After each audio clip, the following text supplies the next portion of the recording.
Ahí va. Entonces, ahora sí, la clase pasada estuvimos trabajando un poquito y definiendo algunas cosas que vamos a necesitar para trabajar con las ondas.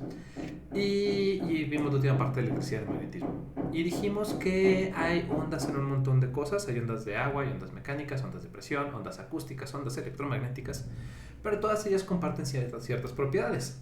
Definimos lo que era la frecuencia de una onda, que era, digamos, los ciclos que da por cada segundo. Algo que tiene una alta frecuencia es una onda muy comprimida, es una onda que tiene muchos ciclos por segundo. Digamos que por acá pudiera yo tener otra escala en la que tuviera por acá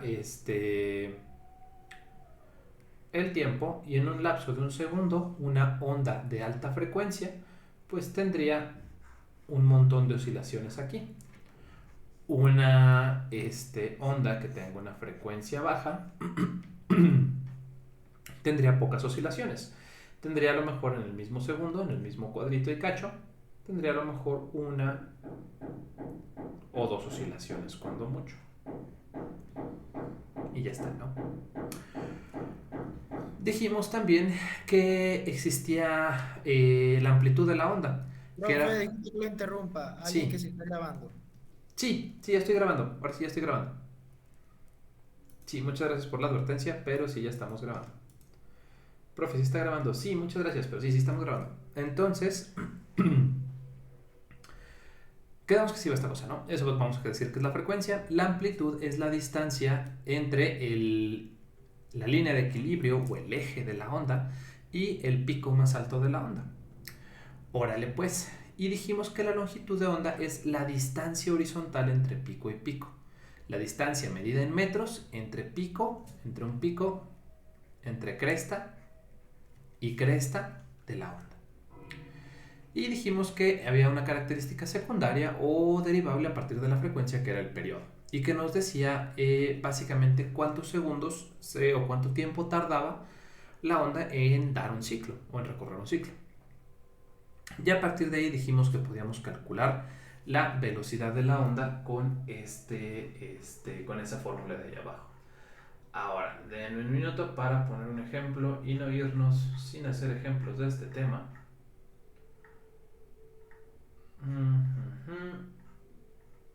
Porque, insisto, esto no venía directamente en el temario, pero creo que es muy conveniente hablar acerca del sonido y de la luz cuando ya puedes trabajar con las ondas.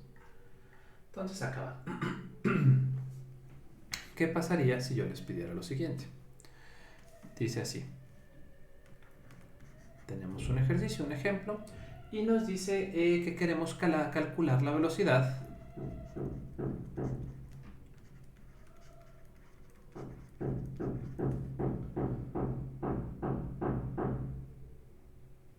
con la que se propaga, con la que se propaga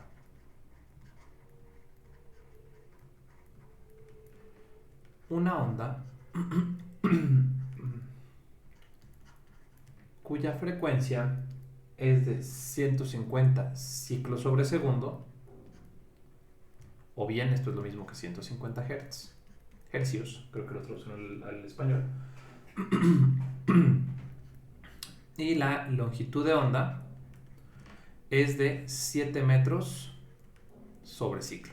Es decir, la distancia entre pico y pico de una onda es de 7 metros. ¿Cuál sería entonces la velocidad? Bueno, dijimos que la velocidad de onda es directamente lambda sobre el periodo o bien lambda por la frecuencia. En este caso nos dieron la frecuencia y la longitud de onda, entonces esto sería directamente los 7 metros sobre ciclo. ¿Qué es lo que significa la figurita esa? Perdón. Esta de aquí es la letra griega lambda. Lambda. Y significa la longitud de onda. Gracias. Para servirle. Ya son niños grandes, ya se tienen que aprender el alfabeto griego. Mm,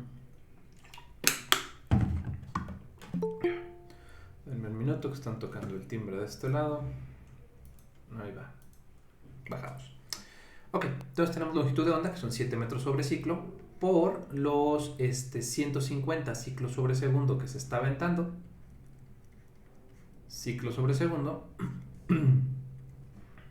Se van ciclos con ciclos. Y esto nos quedaría, vulgarmente, cerrar la calculadora. Ya vieron que ya actualicé a Windows 11. Sí está bonito. Sí, los que puedan, los recomiendo. Esto, bueno, no se crean, porque luego también se utilizan software muy específico, puede que no les funcione. Pero como yo utilizo software casi puro de Microsoft, todo me funciona bien. Entonces esto nos daría una velocidad de 1050 metros sobre segundo. Hasta aquí, ¿alguna duda? Yo sí. No, porque. ¿Abajo Ajá. qué es? ¿Un 5 o una S? Perdone, ¿Lo de abajo qué es? De ciclo. ¿Un 5 o una S? una S. Ciclo sobre segundo. Ok.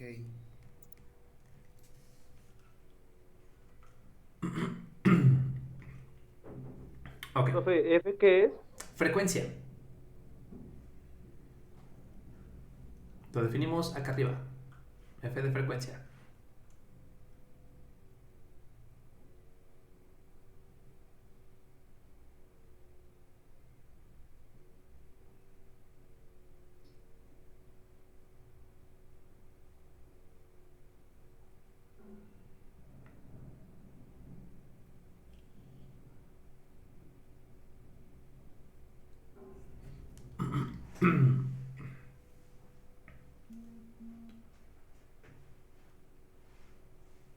Ok.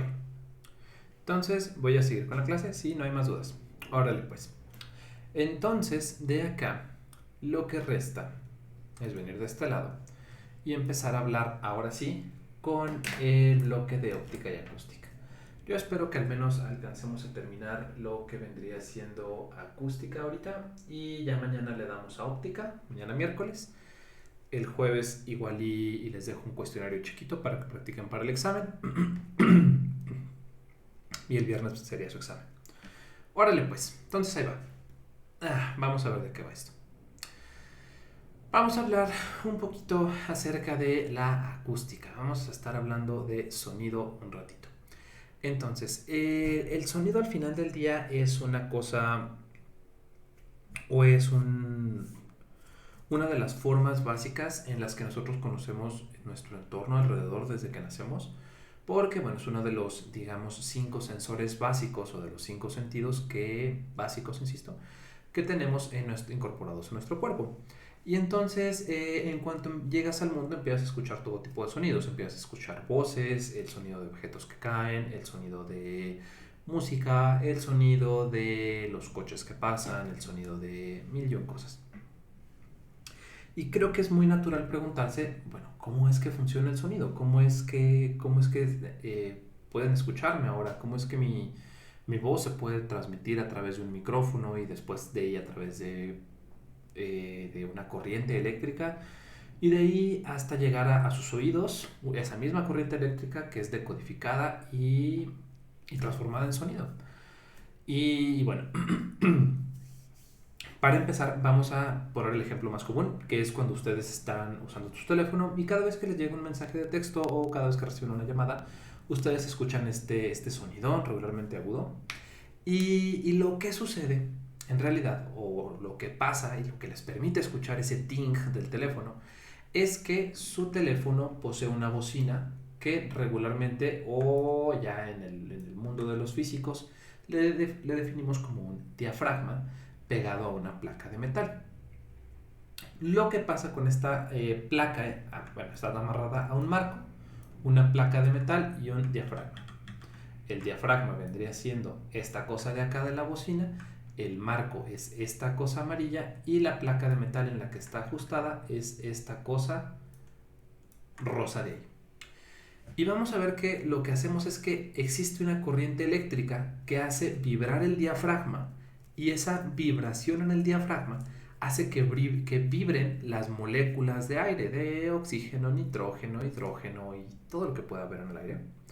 Entonces esas moléculas de aire vibran y a su vez cuando déjenme paso para acá, lo que tendríamos sería lo siguiente. Tendríamos por aquí un diafragma, que es una superficie ahí como cónica pero de este sentido. Y entonces, cuando este cono vibra, lo que va a ocasionar es que esta cosa vibra y entonces las moléculas de aire que están justamente pegadas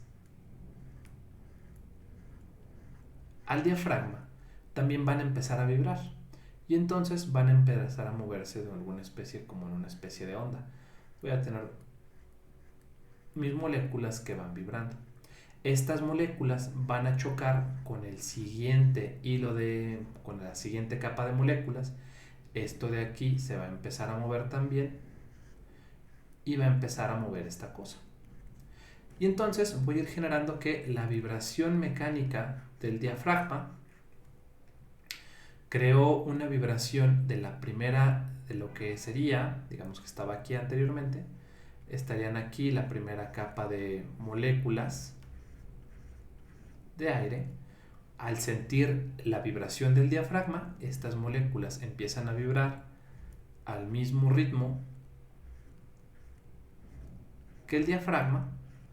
Esas moléculas empujan a las siguientes moléculas de aire hacia arriba y hacia abajo en la misma forma en la que vibró el diafragma, y esto se va propagando a través del aire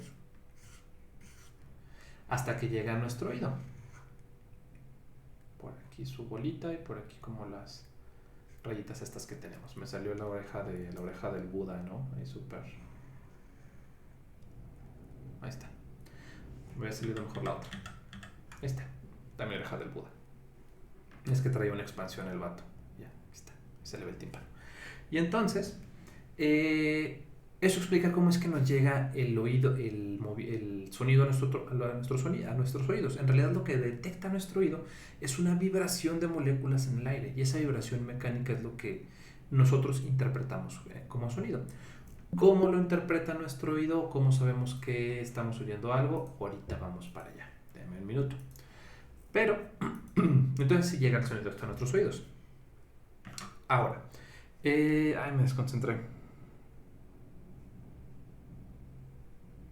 Ok, y entonces vamos a tener que la rama de la física que se encarga de estudiar cómo se propaga o cómo se comportan estas ondas de sonido en el aire es la acústica.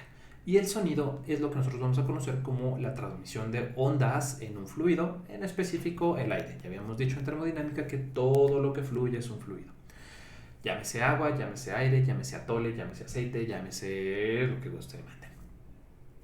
Ok, y entonces vamos a ver de qué sale esto. Y entonces al final del día, estas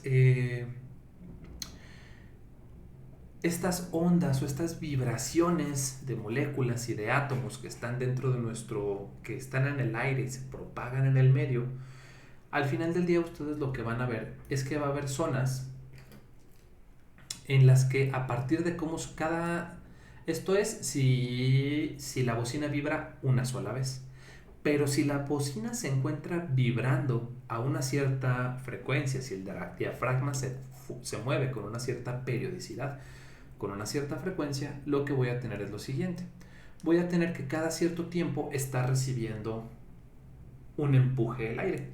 Entonces imagínense ustedes cuando ustedes estaban jugando en la alberca o en la tina de baño o en el, ¿cómo se llama? En el tinaco que ponen allá arriba en las casas, como todos. Ustedes están ahí en la superficie del agua y ustedes regularmente lo que hacían era con su manita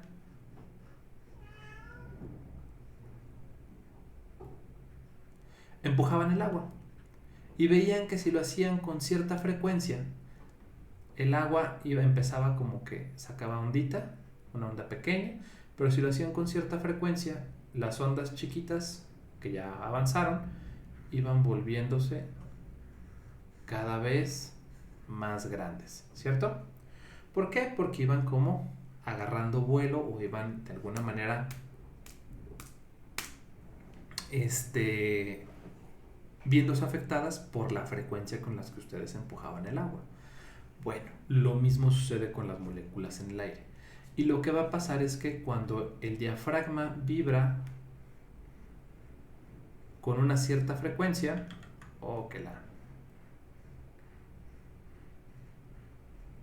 cada cierto tiempo avienta una onda, lo que van a tener es que voy a estar generando puntos. Cuando vibra, aviento un bonche de moléculas. Entonces va a haber aquí un bonche de moléculas bien apretaditas, bien puestas, bien acá. Y va a haber regiones en las que no haya tanta presión de las moléculas. Como no se golpeó, bueno, pues el aire ocupa su espacio como regularmente. Y luego va a venir otra onda en la que, otra región, en la que vuelve a dar un golpe el diafragma y empujo las moléculas todo lo que puedo. Y entonces, al final del día, lo que ustedes van a tener con el sonido es que van a tener regiones de alta presión y regiones de baja presión, que es lo que estamos viendo en la figura. Vamos a ver regiones de alta presión cada vez que suene la bocina y regiones de baja presión en los intervalos en los que la bocina no suena o no está moviéndose el diafragma de la bocina. Por lo que podemos regalar la diapositiva anterior para tomarle una captura súper mega rápida. Esta. No, la captura anterior de... Esta. Esa, listo, ya. Ok. Y entonces vamos a tener ondas, o las ondas estas de audio, acústicas, sonoras, van a poder ser descritas como ondas de presión. Estas ondas de presión están bien chidas porque pueden ser detectadas por dispositivos que están hechos para detectar la presión mecánica. Y ese es precisamente el funcionamiento de los micrófonos. Lo que hacen los micrófonos es que tienen ahí una estructura que es muy sensible a la presión, e inclusive la presión del aire deforma este material, y entonces cada vez que se deforma hay un efecto que se llama efecto piezoeléctrico, que cada vez que mueven ciertos cristales crean una corriente eléctrica. Pero bueno, el movimiento de este material crea una pequeñísima corriente eléctrica, y eso es lo que detecta el micrófono como sonido y lo puede traducir a una información electrónica, y evidentemente eso se puede transmitir, grabar y hacer un millón de cosas con él. Que eso es lo que sucede cuando estamos hablando a través de un micrófono. Ustedes lo que reciben es una onda sonora que está aquí reflejada como una especie de ondas de color naranja. Vamos viendo cómo las ondas se propagan en el espacio, llegan hasta un punto en el que tenemos un diafragma en el micrófono.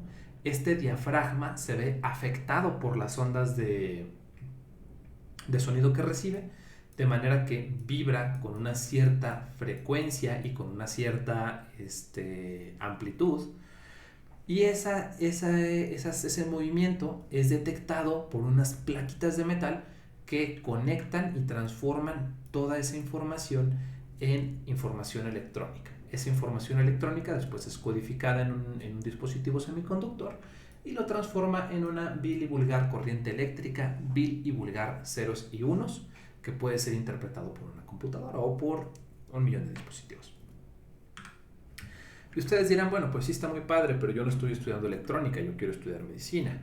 Y bueno, resulta conveniente porque creo que todos hemos tenido un micrófono en las manos, al menos de juguete, o nos damos una idea de cómo funcionan, o bueno, es fácil imaginarse un micrófono.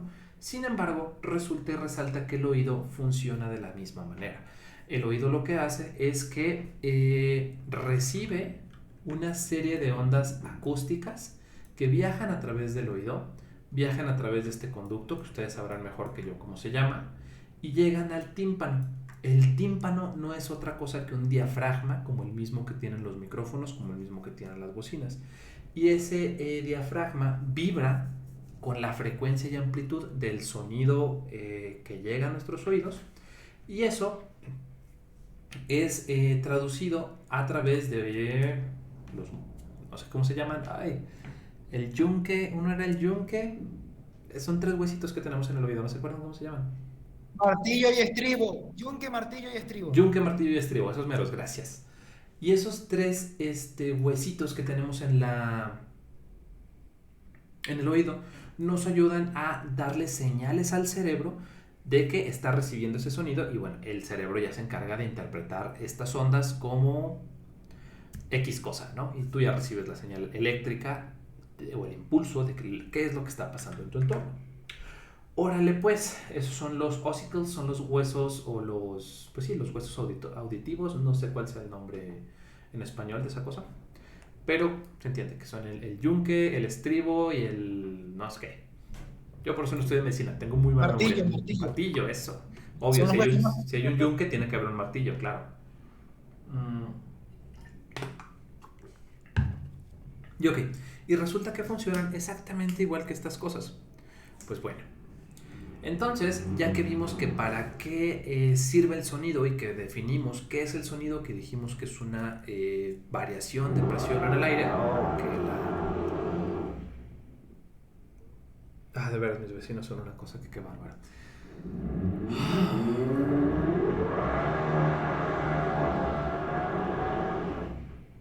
Ok, déjenme ver si puedo acercar un poco más el micrófono y disminuir el volumen, a ver si puedo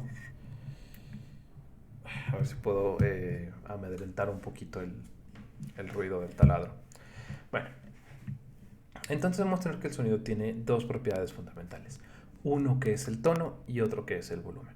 El tono básicamente se refiere a la frecuencia con la que vibra el sonido y nosotros lo interpretamos como un tono grave o un tono agudo. Algo que es un tono agudo sabemos que es el chirrido de las puertas, el chirrido de la tiza en el pizarrón, el sonido de diferentes cosas. Y reconocemos un sonido bajo o un sonido grave como el bajo de las canciones, del bajo eléctrico en las canciones, o todas estas canciones de trap que tienen unos sonidos súper bajos y son como frecuencias profundas. Bueno, decimos que ese es el tono de un sonido, el tono de una onda sonora. Y tenemos por otro lado el volumen. El volumen corresponde a la amplitud de la onda.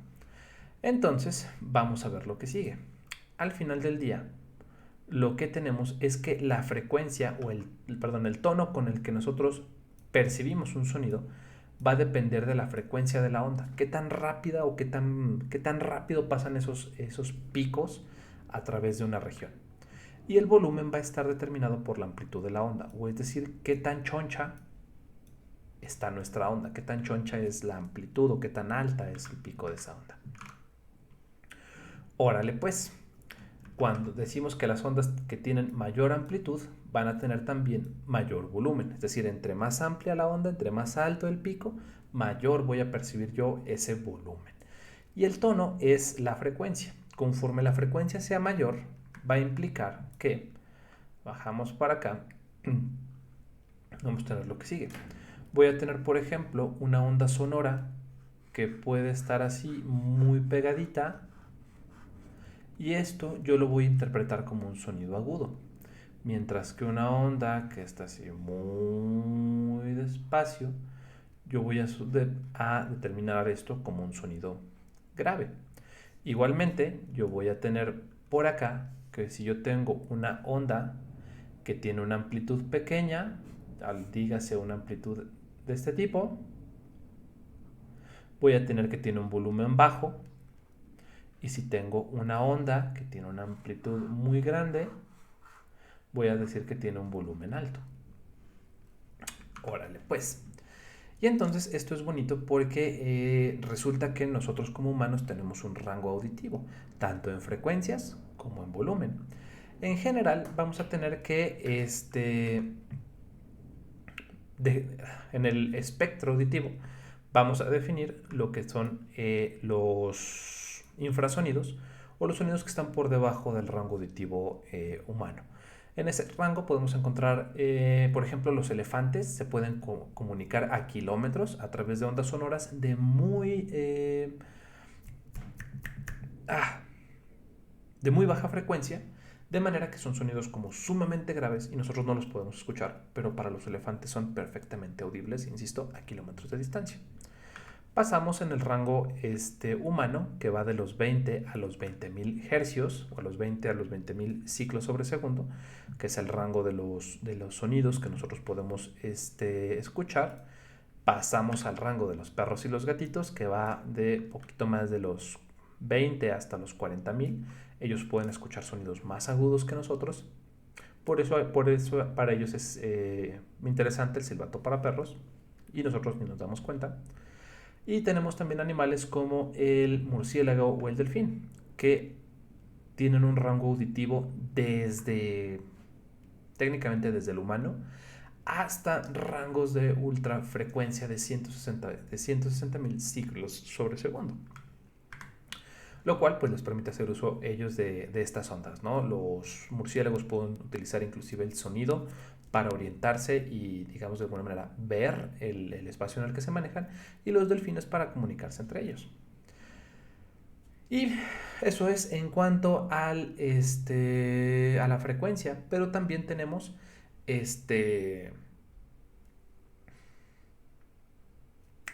tenemos un rango de frecuencias en cuanto al volumen. Hay sonidos que son de volumen tan chiquitito que claro que existen, pero no los podemos percibir.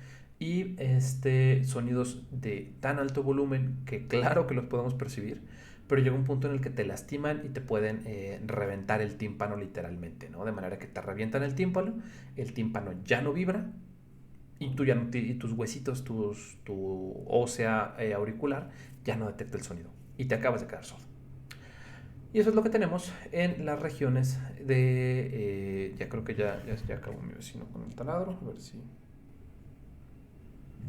A ver si me hacen la buena. Ok. Y entonces ya vimos como esta onda de cómo funciona el sonido. Ahora, vamos a definir ahora la intensidad de una onda. La intensidad de una onda la podemos definir como la potencia que tiene esta onda por unidad de área. Eso se va a ver de este lado. La potencia sobre unidad de área, esa va a ser la intensidad de la onda sonora. Y entonces vamos a ver que esta intensidad, que está muy relacionada con el volumen, va a tener dos propiedades. La primera, que la intensidad es proporcional a la amplitud al cuadrado. La fórmula no corresponde al curso, pero bueno, tendríamos que la intensidad de la onda, la intensidad con la que yo percibo una onda, va a ser proporcional al cuadrado de la amplitud o de la distancia desde el centro al pico de la onda sonora.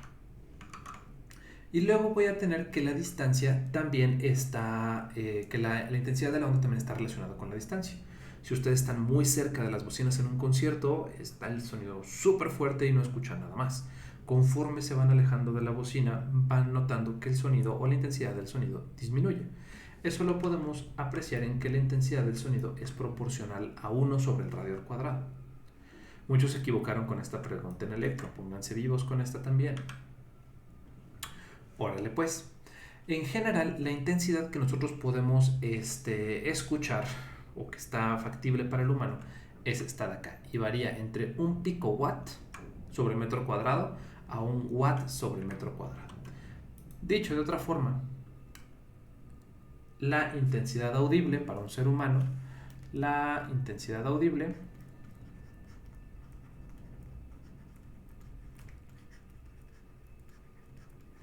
va de un picowatt. También pueden reescribir esto, se puede reescribir como un picowatt, y va hasta un watt sobre metro cuadrado, picowatt sobre metro cuadrado, picowatt sobre metro cuadrado. Un picowatt, esto de aquí es un picowatt, es lo que vendría siendo 1 por 10 a la menos 12 watts. Órale pues. Ahora, y ustedes dirán, oye, pero yo jamás he escuchado hablar de que, oye, pero es que tiene un sonido de tantos picowatts sobre metro cuadrado o algo así. Y tienen razón, los picowatts sobre metro cuadrado realmente no se utilizan como una unidad de medida de la intensidad del sonido, porque no estamos acostumbrados a medirlos en esos términos, sino que estamos acostumbrados en términos de decibeles. mejor conocido como Bells, por Johann Graham Bell, el inventor del teléfono. Y acaba. Vamos a definir que la intensidad de sonido no se comporta de manera lineal. Es decir, un sonido que tiene el doble de intensidad no va a tener el doble de volumen, sino que es lo que le viene para acá.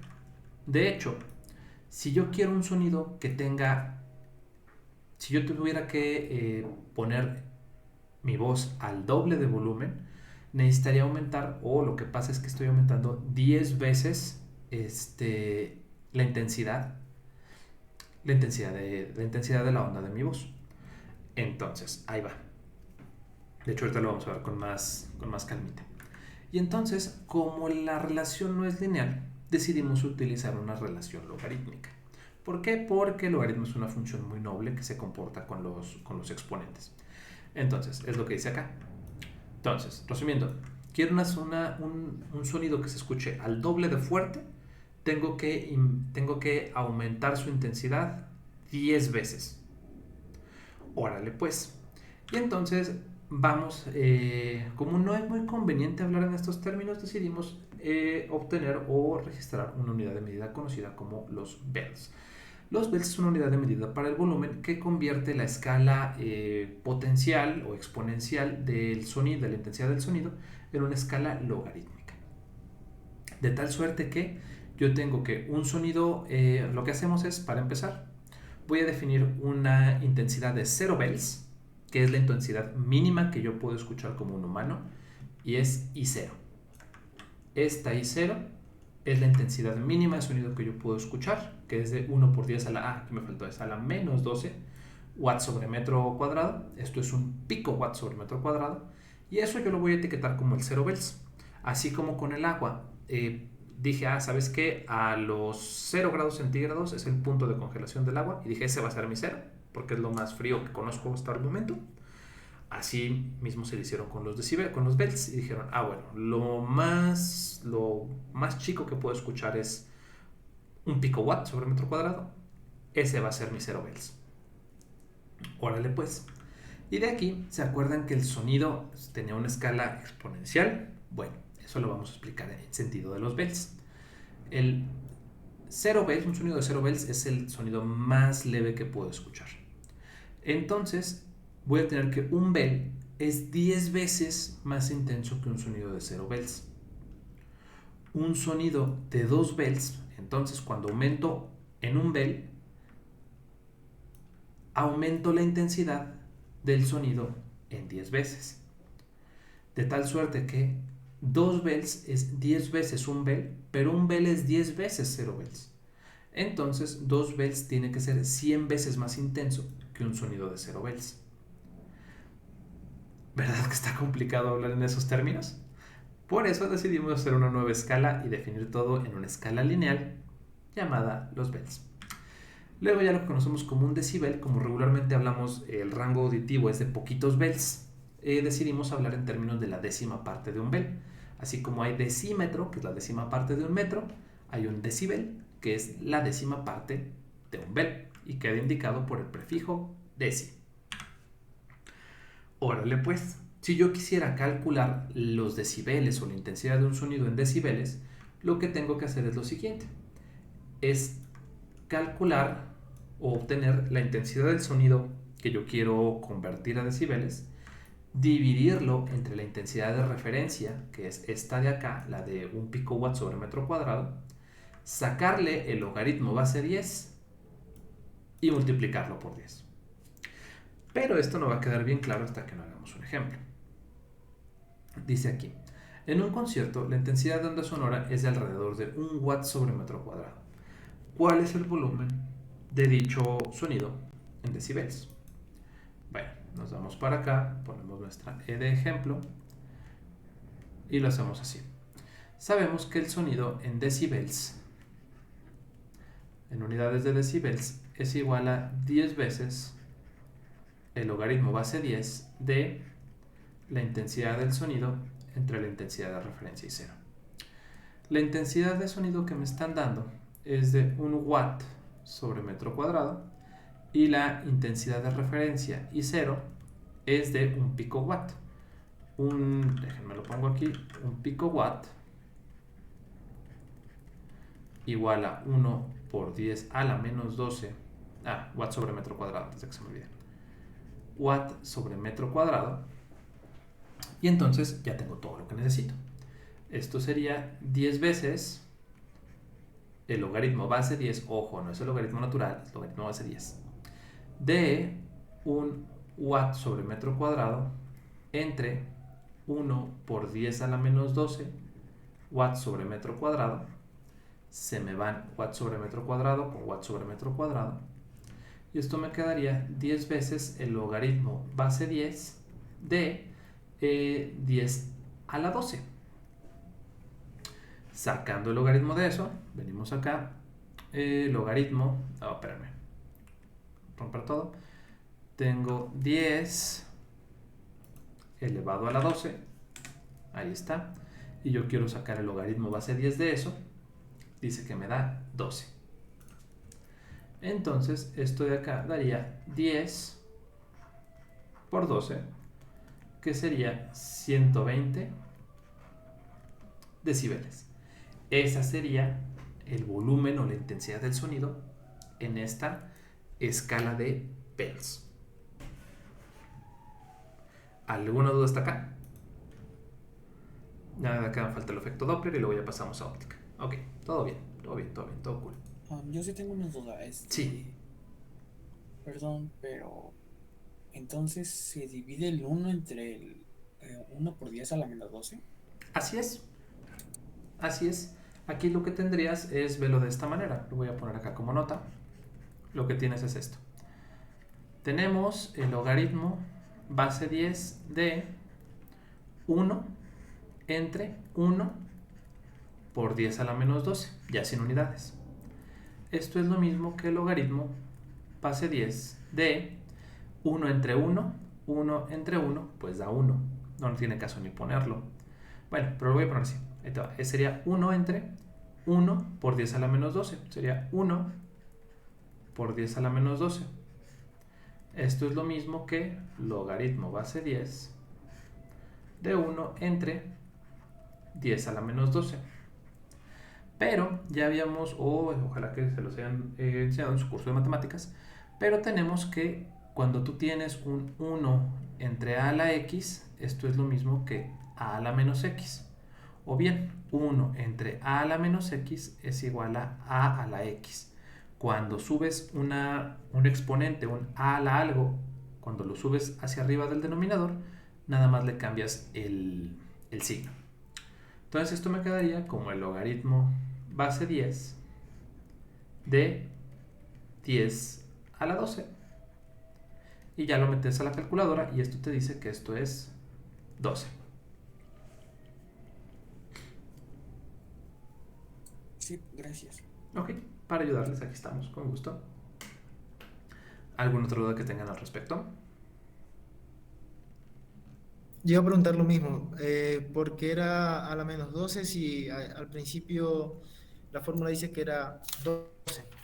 Porque me equivoqué en la fórmula. Porque en la fórmula de acá, de hecho déjame lo corrijo de una vez. Atrás. Este Ahí. es a la menos 12.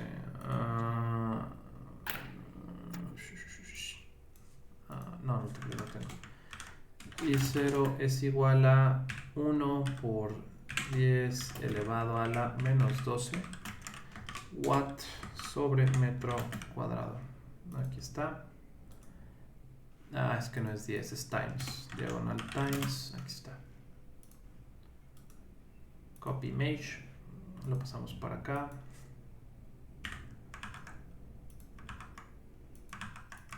Ahí está. Donde hay 0 es nuestro subunido de referencia, 0 bells. Y es de 1 por 10 a la menos 12.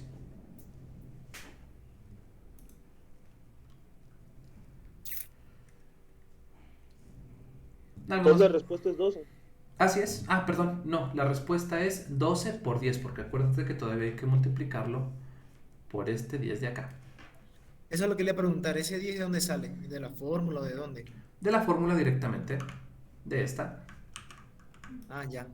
O sea que tengo que poner 10, le doy a log en la calculadora y luego hago lo que sigue, ¿o cómo? No, si te fijas aquí yo lo que hice fue lo siguiente.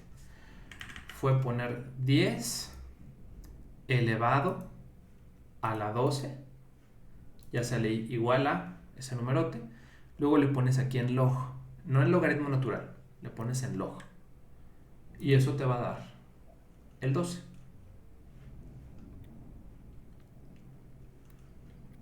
Y entonces ese resultado es el log de 10 a la 12. Esto de acá es este 12 de aquí. Y todavía faltaba multiplicarlo por el 10 de afuera.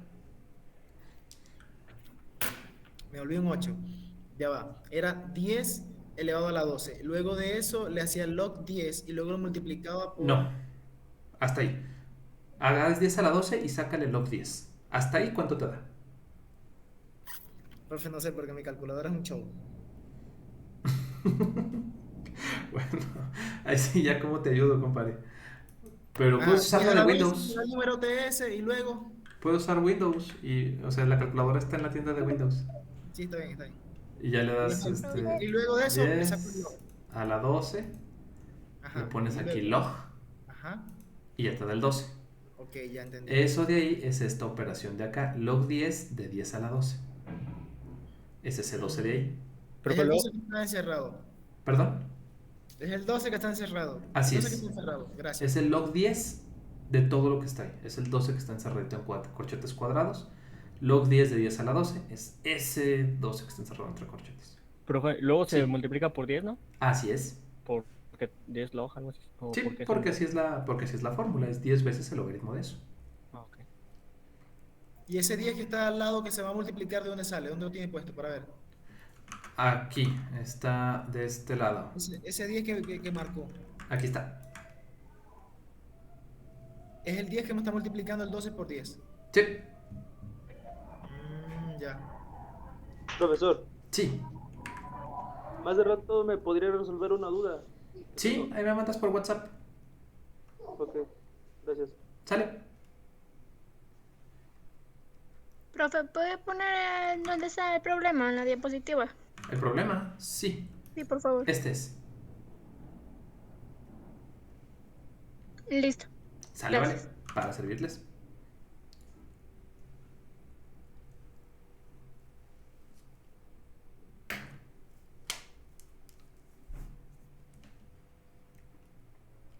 Bueno, si no hay más por el momento, entonces ya voy a detener la grabación.